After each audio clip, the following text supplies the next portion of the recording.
Hi, this is Aaron Wilson from KPRC2 Sports. We just listened to D'Amico Ryans and all of his enthusiasm about new offense coordinator Nick Caley and his vision for the offense.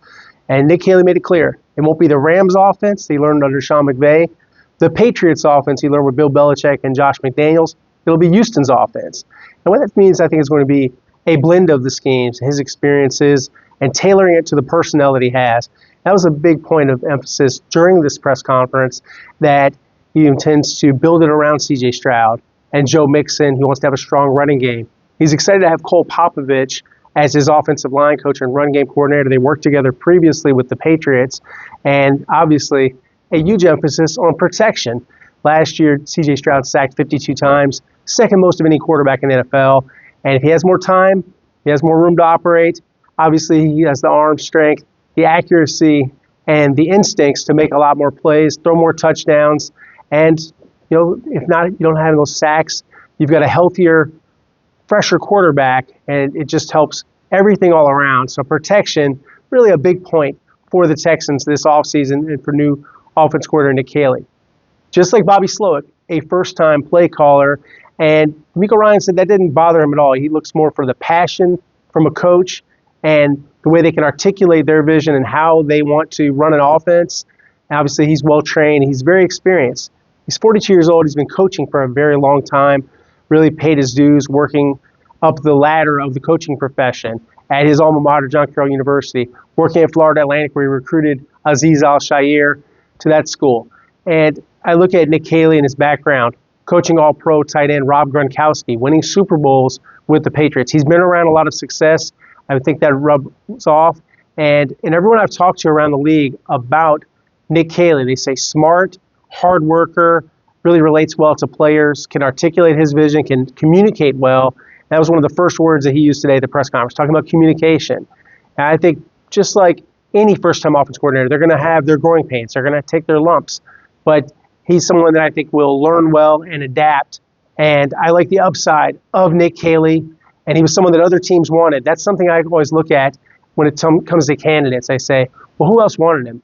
Well, Tampa Bay wanted him. They were interested. The New York Jets, they were very interested. And a year ago, the Patriots. And he declined that offer, $3 million a year, and he wanted to stay in Los Angeles and continue learning from Sean McVay. Timing had to be right for him. And why did he choose this job? Nick Caley says it's the people. It's the alignment. It's the way the organization works together. So a lot of good words. Actions mean more. And the offseason will be telling in terms of how do they approach free agency. Do they re-sign Stephon Diggs? Do they look at the draft? Do they look at trades? Are they going to be involved in Cooper Kupp or Deebo Samuel? What are they going to do at the wide receiver position to complement Nico Collins? We did get an update on Tank Dell. Sounds like he's doing well in his recovery. I know he has one more surgery. It's the big one. They've already repaired the LCL and the PCL. Next up is the ACL, so that is coming up. And once he has that, you kind of get more of a timeline for Tank Dell. And most don't think he can play this season. We'll see. Wouldn't put anything past Tank and how hard he'll work in his rehabilitation. And other couple of points with the Texans, and I'm reporting that Frank Okam is the new assistant defensive line coach, former Texans defensive lineman, fifth-round pick from the University of Texas. He was a teammate of D'Amico Ryans here, and he was also a teammate of Rod Wright, the defensive line coach with the University of Texas. So he has a long background, big guy, 6'5", 350 when he's playing, has been the Raiders and Panthers defensive line coach, spent last year at the University of Toledo. They've got a heck of a defensive line, did a really good job with them. So Frank Okam coming to town. Jerry Slapinski, I expect him to be a senior offensive assistant. That was the title he had with the Rams.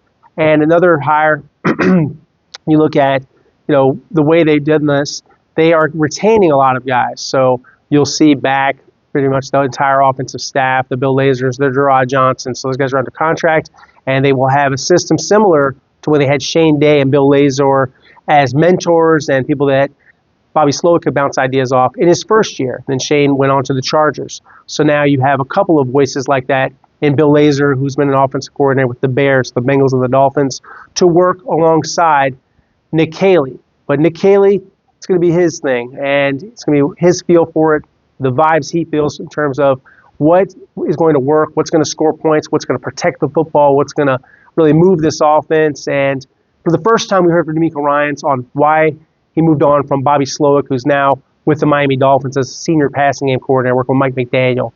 He ultimately said it was a very hard decision, and it was something he wrestled with, went through a process, thought about it long and hard, and he wishes Bobby well. And these things are never easy. When you move on from someone that you spent so much time with, they shared an office together.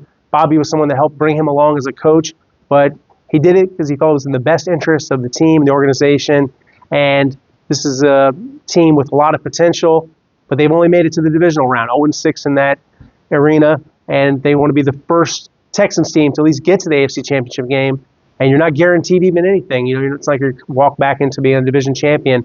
They've got to start from ground zero. They've got to work their way up to being a division champion again, being a playoff squad, and you see what are the matchups, you know, but the next time they're in that matchup, if they are, that they're better prepared and better equipped for success. And hiring Nick Caley, a big part of that equation.